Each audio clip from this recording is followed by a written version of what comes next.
Hi, Pastor Barbara again, aka Preacher with Parrots, November 4th, 2016. The subject, chronic pain and pain management, and drug addiction.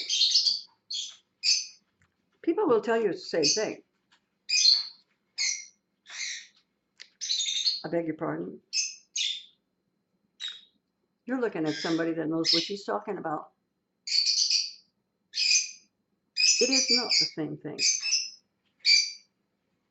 I hope that because of my experiences, because of my age, because of the things I've been through, and the things that others have taught me,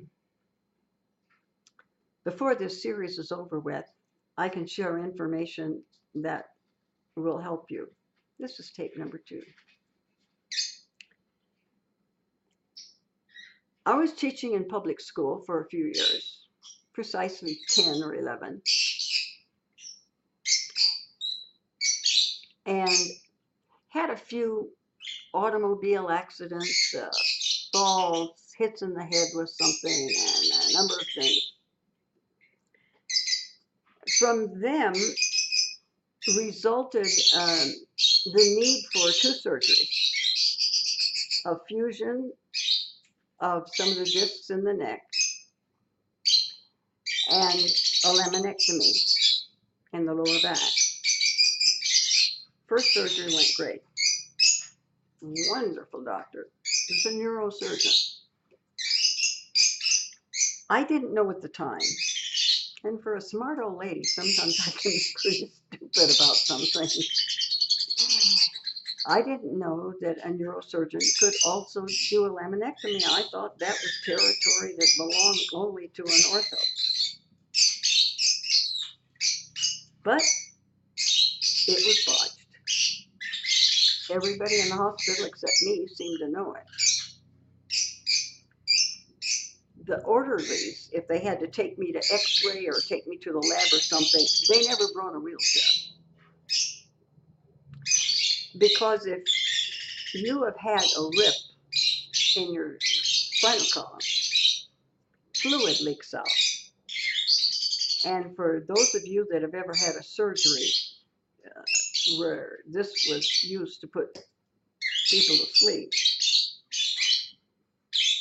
you know that until that fluid is replaced, you can't raise your head that much off the pillow without terrible pain. And there in the hospital, I would have these episodes, and my head would just explode, and I would lay on the floor. I don't care what I was wearing, who was there, how unladylike it was. That pain hit, I laid on the floor. So anybody that came to take me from one place to the other in the hospital brought a gurney. It took a couple of years before, and I should tell you that this ortho surgeon discharged me and went on vacation. This was before cell phones. There were beepers, but they were only used within the hospital, and he went on vacation. I was scared to death, similar to a fear that I hold today. I was afraid. I didn't know what was the matter with me. I didn't know what would happen to me. And I was discharged. I got to get on the freeway and drive away from the hospital when something terrible might happen to me. He went off. 10 minutes later, I was picking up the things around my bed and my table and putting them in a little bag to take them home. And since the stitches had been removed from my back opened up. Opened up, you could see inside, and about a gallon of Cerro Sanguis. One of the nurses came in and she says, "Oh, that's Cerro Sanguis." I later looked it up. Cerro Sanguis is blood plus any other bodily fluid. It took the neurosurgeon. They didn't know what to do because I was discharged. Wasn't even supposed to be there. They were supposed to make up the bed. And they had no order from me. They couldn't even make me lay down. And you know what I wanted to do? I'm a lady through and through. I wanted to wash my hair because it'd been 2 weeks. They got the neurosurgeon involved. Temporarily, they just sewed me back up, but the symptoms continued, as did the pain. And after a while, he said, I'm going to open you up and examine your entire nervous system until I find the problem. And he found that he fixed it, but the pain persisted. I went into a pain management program. That's the wording, pain management program. You know what it is to manage something. If you manage a store or if you manage a school, you're in charge of the students, the teachers, the books, the rooms, the cafeteria, the playground. You're in charge of everything and you have to make everything work together. That's how you manage it. And so I went, my insurance, I was a school teacher, so I had very good insurance. My insurance paid me to go for a month, and I went to Long Beach Memorial Medical Center in Long Beach, California. There was a group of us. We were put on the same medication. We were all put on a TENS unit, transcutaneous electrical nerve stimulator. But from there, they began to individualize. Those that were overweight were put on a diet. We did exercises, we did walks, we did all kinds of stuff. And as they took tests of us, I remember I was on the floor one time in the gymnasium doing some exercises and the phone rang. And my nurse answered it and they said, what is she doing? Get her off the floor. They said, don't ever let her put her body in that exact same position again. Never. That's the pain management that I knew.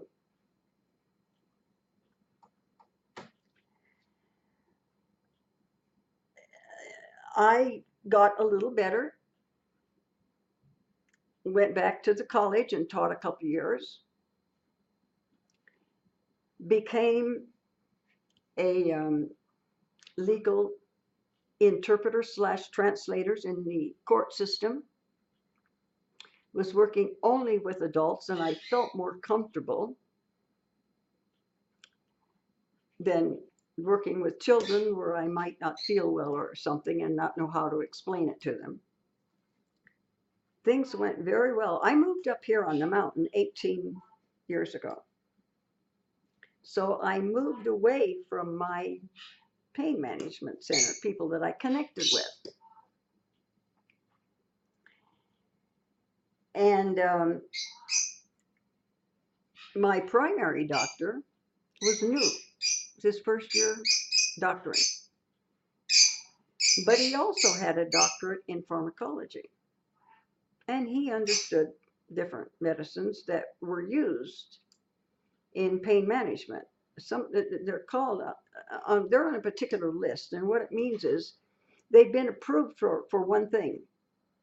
But if they can do anybody any good used in another matter, then they're allowed to use it.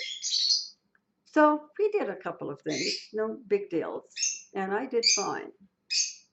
About 8 years ago, next month, it'll be 8 or 9 years, that I got cancer.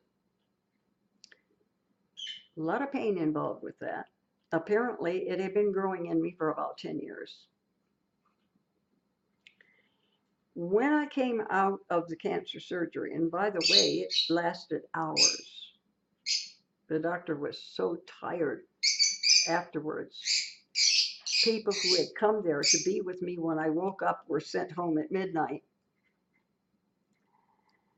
But the pain was a little bit more with the cancer added to it than it had been before, and they upped my medication a little. I was still working in the court system and was going to returned to it when I got settled into my house here.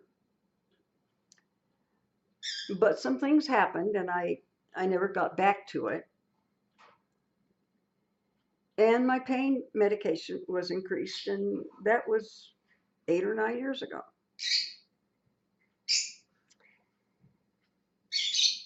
A little over a year ago, my pain was different.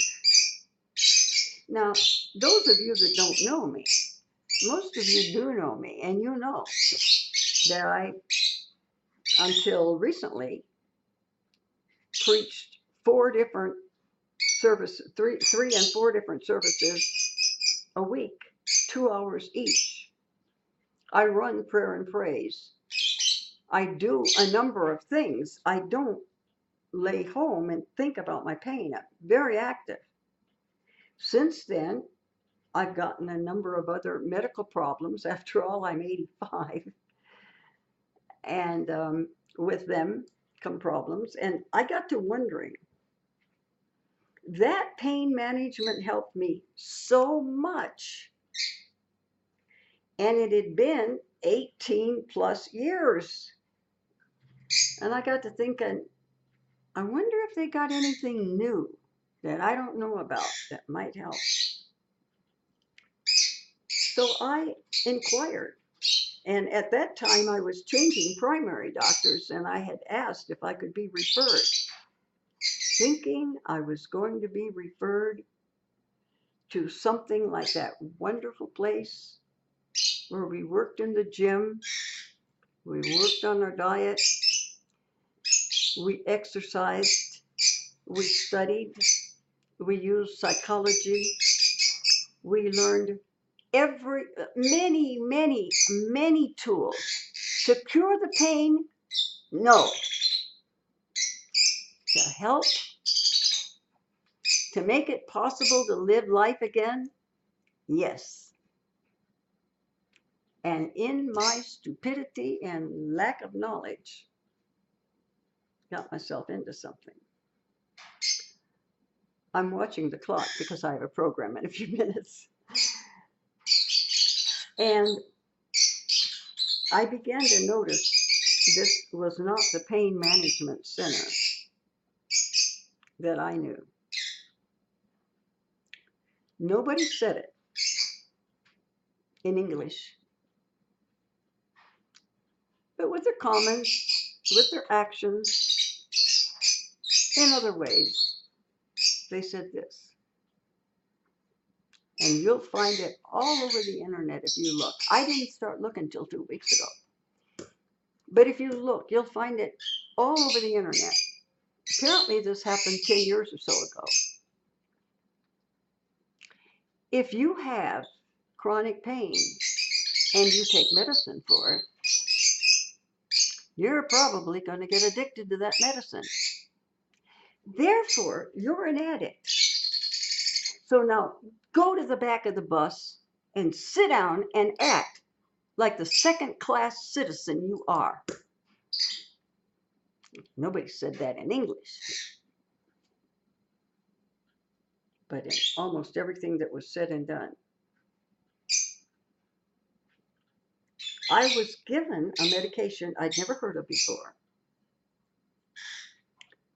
I wasn't told that if you ever went without taking it, you're going to wish you were dead.